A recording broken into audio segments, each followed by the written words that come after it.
Mati dalam kesendirian menjadi perhatian khusus di negara Asia Timur, khususnya Jepang dan Korea Selatan. Di Jepang, mati dalam kesendirian dikenal dengan kodokushi dan di Korea Selatan dikenal dengan godokusa. Di Jepang, kasus kodokushi menjadi hal umum yang sering kali terjadi. Istilah kodokushi sendiri diakui secara luas oleh masyarakat Jepang sejak tahun 2014. Mengutip dari Nippon.com, kasus kodokushi mencapai angka 30.000 kasus setiap tahunnya.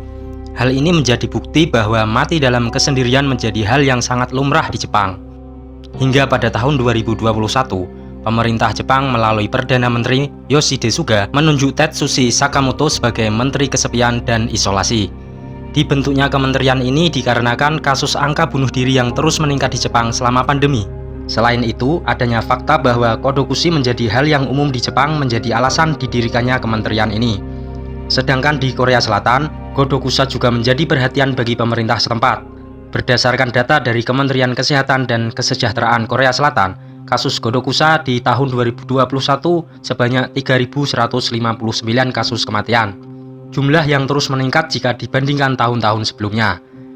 Dari adanya data tersebut, khusus di Jepang dan Korea Selatan sama-sama menjadi perhatian khusus bagi pemerintah setempat. Di sisi lain, terdapat fakta menyedihkan lainnya, yaitu korban dari kasus mati dalam kesendirian baik di Jepang atau Korea Selatan didominasi oleh para lansia.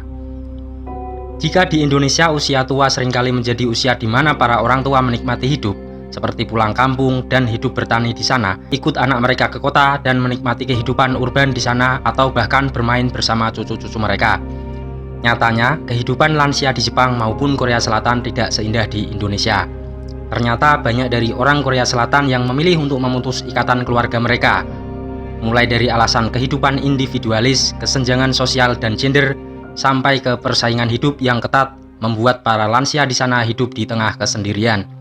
Para lansia ini seringkali terlupakan, hanya karena dianggap sudah tua bukan berarti mereka hanya tinggal menjalani sisa hidup saja. Banyak lansia yang nyatanya masih membutuhkan sosok seseorang untuk menemani kehidupan mereka. Ironisnya, sebagai orang yang jauh lebih muda, kita seringkali menyepelekan keinginan sederhana tersebut. Menurut Kementerian Kesehatan dan Kesejahteraan Korea Selatan, rentan usia kasus mati dalam kesendirian seringkali berada di usia 50-65 tahun. Di tahun 2016 sendiri, jumlah kematian dalam kesendirian pada lansia di Korea Selatan berjumlah 524 orang dari 2.181 kasus. Sedangkan di Jepang, dari 30.000 kasus nyatanya didominasi oleh para lansia. Depresi sampai kesehatan mental lainnya menjadi penyebab terjadinya kasus mati dalam kesendirian.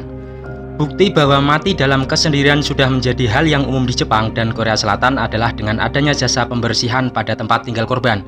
Pada kasus mati dalam kesendirian ini, jenazah seringkali ditemukan atau diketahui dalam jangka waktu yang lama, sehingga dibutuhkan pembersihan khusus bagi tempat tinggal para korban. Kasus mati dalam kesendirian memang tidak umum di Indonesia.